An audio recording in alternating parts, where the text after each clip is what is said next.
Hello. We are having a short interview today with George E McAvoy, who has just published his third book, My Father, a Silent Films Pioneer. George, how did you get the idea to write this book? Well, here was all this material passed down to me by my mother and my two brothers about my father, who had been killed in 1920.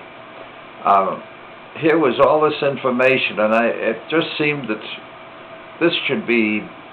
something should be done with it, and that's how I began to put together the book. And it's taken years to compile it, frankly, but now it's published. And what was in this collection of materials? Well, my father was location manager of Fox Films, and he had to find locations for any film that they were about to make. And he would take pictures of these locations, and all of these pictures of locations, and I'm talking about between the White Mountains here, all the way down through Massachusetts to Dahlonega, Georgia, into Pensacola and Miami, Florida. These are the areas that they took silent films in. So your collection had, if I understand correctly, photographs, letters, other documents such as permits, newspaper clippings. Everything in this book is documented. It's a true story. I think, I haven't counted them, but I think there's 13 licenses or agreements allowing Fox Films and my father representing Fox Films onto the sites. He was on the site of the Camp Drum and Camp Upton before the troops ever were on the site. But these are the things that they did in those days. Now, your father, you didn't really know your father well. Oh no, my father was killed when I was 3 months old. 3 months you don't know very much. But you had two older brothers who were a bit younger, a bit older.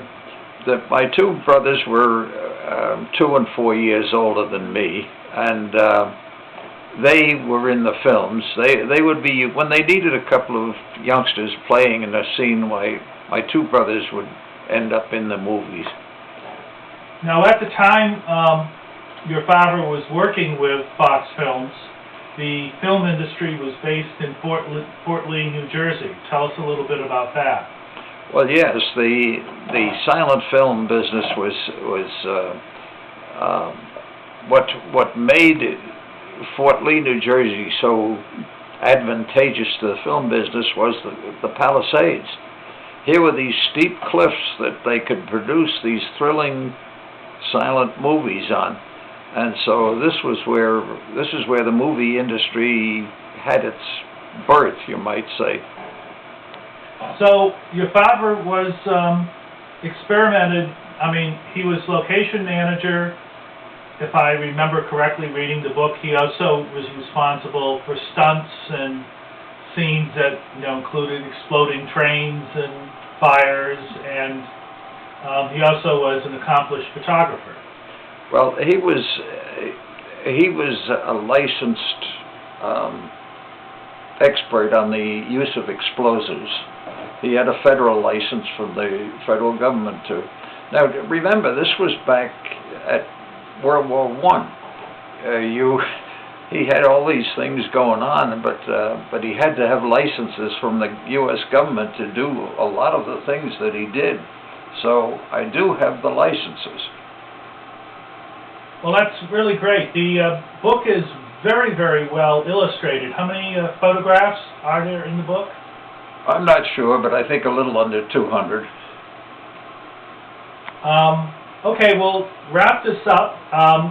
Just a reminder, George, to remind everybody, this is your third book. What are the two other books you produced? Yes, I produced and then there was one which was a history of the major hotels here in the northern White Mountains. And unfortunately, that book is out of print. The other book that I had was about my experiences in World War II with the,